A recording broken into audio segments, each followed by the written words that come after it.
चाहता हूं कि सारे अपने इख्तिलाफात खत्म करें। मैं सबके पास जाने के लिए तैयार हूं, हम सारे बैठते हैं। मैं मौलाना साहब से मेरी आजकल काफी कशीदगी है, मैं मौलाना साहब के पास जाने के लिए तैयार हूं, मैं सबके पास जाने के लिए तैयार हूं, लेकिन मैं चाहता हूं कि इस वक्त ये पाकिस्तान का डिफाइनिंग मोमेंट है। मुझे इतना मैं आपके सामने कहना चाहता हूं, चौधरी निसार साहब, आपके सामने, आप मेरे पुराने जो सोनियन है, मैं आपको, क्योंकि आप मुझे जानते हैं, मुझे इतनी एक शर्म आई कि ये अमेरिकन हमें कितना नीचा समझते हैं। यानी ये हमें ये गुलामों से भी नीचा समझते हैं।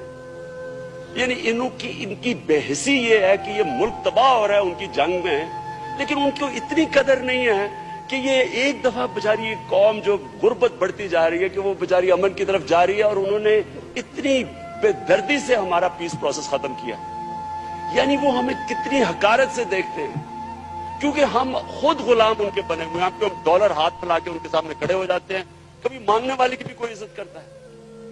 जब हो सकता है कि अगर हम आज स्टैंड ले लें, हो सकता है ये हम एक कौम बन जाए, हो सकता है हम सारे सूबे इकट्ठे हो जाए, एक कौम बन जाए। एक कौम बनती है खुददारी से, बेकारी कौम नहीं बनती, भीख मांग के और कर्जे लेके कौम नहीं बनती। हम कि जी वो पैसे बंद कर देंगे, वो ये बंद कर देंगे, ये वक्त है ला इलाहा इल्लल्लाह, अल्लाह के सिवा कोई खुदा नहीं है। कौम एक खुदा को जो मानने वाली कौम है, इकट्ठी हो, सब इकट्ठे हो, और हम फैसला हम उनको कहें अमेरिकन को कि अब हमारा जो पीस प्रोसेस शुरू होने वाला है, जब तक हमारा पीस प्रोसेस चल रहा है, आपने कोई ड्रोन अटैक किया, हमें वादा करें आप ड्रोन अटैक करते ना, हम दो ही चीजें कर सकते हैं, हम नेटो की सप्लाई बंद कर सकते हैं, हम सिक्योरिटी काउंसिल में जा सकते हैं। मैं ये किसी सूरत नहीं कहता कि अमेरिका से जंग लड़ लो, लेकिन क्या एक तरफ जंग लड़ना और एक तरफ गुलामी के बीच में भी कोई चीज है? क्या हम या उनके गुलाम बने या उनसे जंग लड़े?